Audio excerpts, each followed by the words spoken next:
Direktor, magandang umaga po. Yes sir, magandang umaga din po sa inyo. Okay. Sa mga oras nito, kumusta po ang Bulkang Mayon, Direktor? Okay, so for the past 24 hours, nakapagtala tayo ng 396 rockfall events. Meron tayong 52 na puson. Kasama na dito yung mahaba kahapon na umabot ng 4 kilometers and dalawang volcanic earthquakes. So far, nasa alert level 3 pa rin ang Mayon volcano and ongoing pa rin yung kanyang effusive eruption. Oo. Patuloy pa rin po bang bumubuga ng ano po, ng mga, well, itong nagdudulot po ng ashfall, Direktor?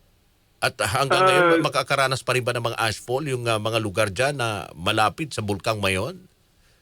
Wala na pong ashfall. Kahapon lamang yon yung Okay. nagkaroon tayo ng malaking uson and nagkaroon ng ash na dala ng hangin. Oo. Direktor, yung uson, siya pong nagdulot ng ashfall.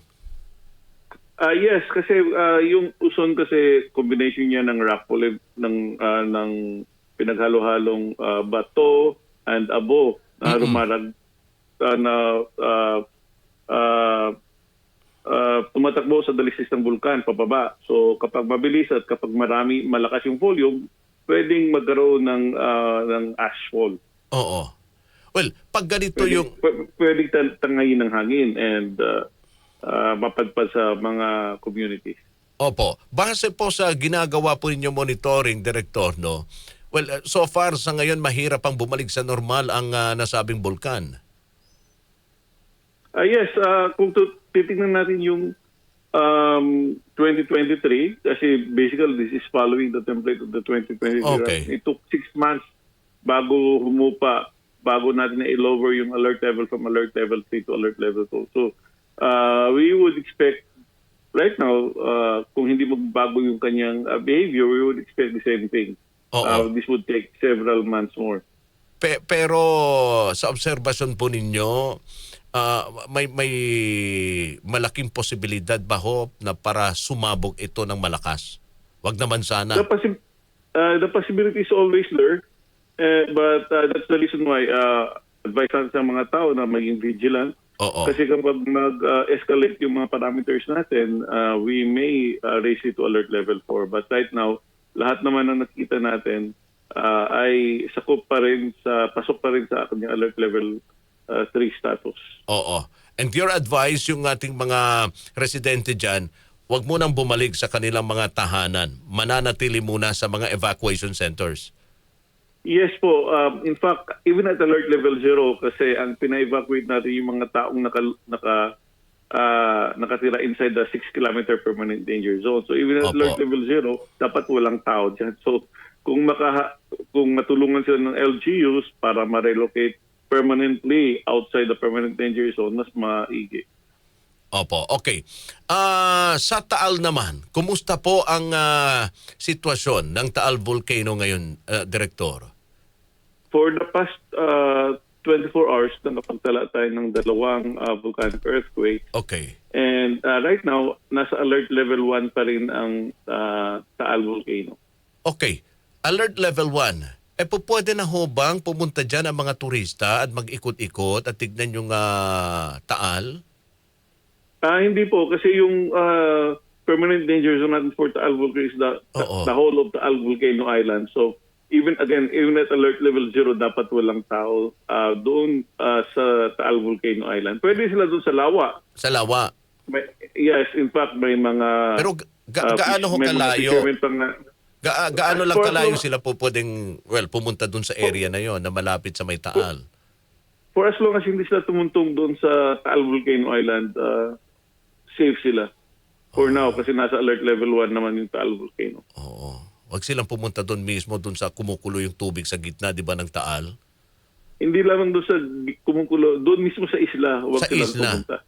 May mga namataan daw na turista Di umano. Direktor. So, kayo stricto na pinapayuhan ang lahat na wag pumunta mismo dyan. Ilang kilometro uli? Ilang metro na dapat? 8. Hindi, doon mismo sa Taal Volcano Island. Opo. Yung isla mismo. Oho. Wag silang pumunta doon. Kasi napakadelikado. Yes, anytime pwedeng magkaroon ng phreatic or even phreatomagmatic eruption. Oho, oho. All right. So anyway, yun nga no ang nakarating na may mga nakita daw na mga turista diyan na umikot-ikot na. Well, sana naman hindi doon mismo sa sinasabi ninyong island, 'di ba? Ng Taal. Anyway, Director, ano pa ho ba ang pwede ninyong ibahagi na ginagawa po ng PBOGs ngayon? So right now may teams kami sa Mayon Volcano. Hindi lamang, meron talaga kaming permanent na volcano observatory doon, pero dinagdagan namin ng mga tao ngayon coming from the main office. Naglilibot-libot sila sa Mayon Volcano, around Mayon Volcano, nag-investigate, bibigay ng advice sa mga tao, lalo na kapag ngayon at maulan, minamapa din nila yung mga posibleng daanan ng lahar, and mamapa sila ng impact as a result of this volcanic eruption. Opo. And patuloy din kaming nakipag-ugnayan sa LGUs, hindi lamang sa Mayon but sa iba't ibang vulkan kung saan may alert level ngayon katulad ng Canlaon Volcano and Taal Volcano. Yung Opo. Burusan Volcano naman nasa alert level 0 na.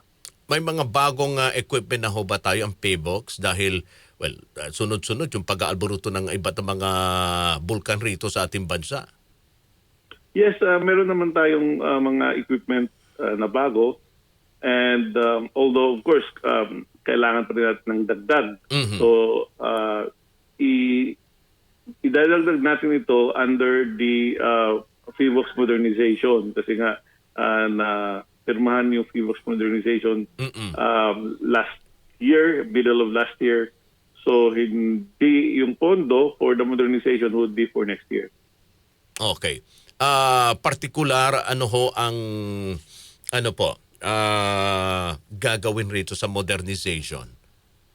Kasi right now, before kaya tayo nagkaroon ng modernization kasi out of the 24 active volcanoes, dalawa lamang yung vulkan na observatory na may complete equipment, which is Taal and Mayon Volcano.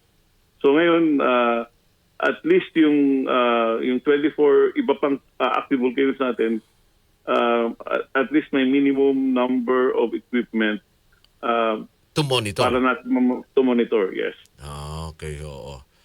Yung ilang pala mga bulkan, wala parang nakalagay dyan na equipment para ma-monitor yung sitwasyon nito. Kaya medyo delikado din yung director, no? At least, may aprobado na yung pondo para sa modernization ng PBOGs. Yes po, aprobado na yung batas. Batas. Pero yung pondo Wala pa.